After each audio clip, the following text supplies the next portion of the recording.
Hello, I'm Laura McPhee, a reporter at Pensions Insight and Engaged Investor magazines, and I'm here with Simon Chinnery, who is head of DC in the UK for JP Morgan.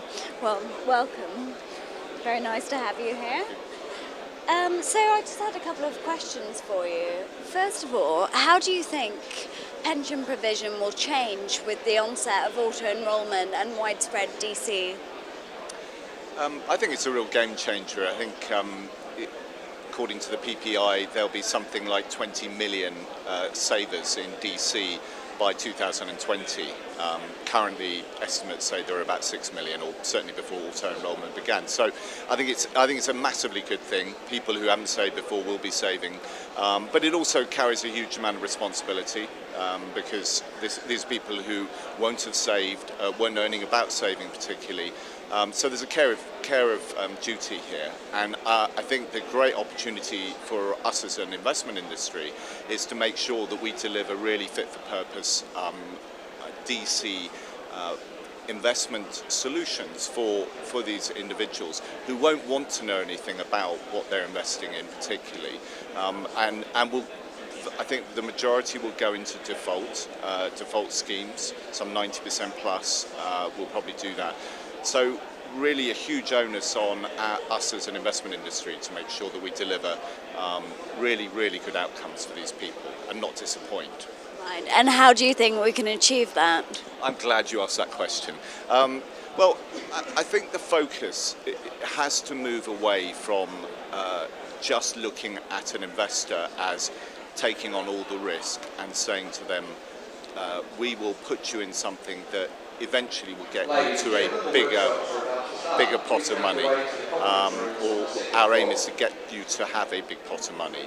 I think that's too uncertain, and Steve Webb touched upon this morning. People want some kind of certainty. So leaving aside the issue of guarantees, I think the real focus has to be on what is a target income replacement level.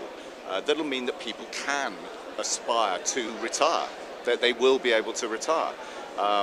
And I think that means the discussion has to move about defaults from just putting money into assets that should grow and should give you strong growth and hopefully, fingers crossed, will get you to a big pot of money, which is a very uncertain world. You may get a big pot of money, you may get rather a small pot of money, but actually to put you into a design that should, the whole focus will be getting to a target income replacement level. And I think that should ensure that people at least are on a journey with a focus on when you're going to retire and what is realistic to get as an income replacement level. Right. And do you think that's how we can measure the success of DC? I think it's a great question because at the moment, I mean, how do you measure the success of what people are in? And I think yes, I think the more that you create a target based on what is this plan, what is this fund trying to achieve, I think the more that you've got people clear about where they're putting their money and where the journey should end, i.e., I'm trying to get to a place where I get 50% replacement of my income, for instance, rather than some nebulous, well, we hope to grow assets in sort of equity-like fashion, but perhaps with less risk. I mean, that doesn't mean anything to a lot of people. And do you think there's a place for DA-type arrangements in the development of DC? Yeah, I was very interested to hear Steve Webb's comments this morning around DA. I guess one question I had was, which I didn't ask because somebody else ended up asking it, was around who will provide these guarantees, and particularly when you look to Europe and places like Denmark, there is a withdrawing from guarantees because guarantees cost money. The Solvency II capital adequacy requirements means that there are huge costs of putting capital aside to provide these guarantees. However, I think his answer around I'm just looking for a floor so people can see that their money doesn't go down. He didn't mention whether that's in real terms or not, but that money doesn't go down. Well, I think there probably is a place for solutions which can provide that kind of structure.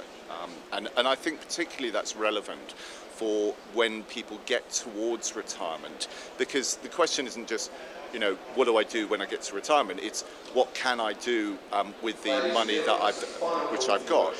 And they may just have to go and buy an annuity, but if they have choice, then it may look like what can we provide as an income replacement level, as a floor of income. So it could be some kind of capital protection, perhaps.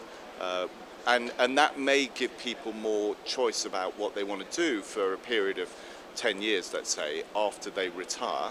I'm not too sure anybody retires fully anymore. I think they go into sort of part-time work, they do a bit of this, a bit of that, which is a good thing, I think. But it's providing a floor, and I like his comments around that. I think we can build on something.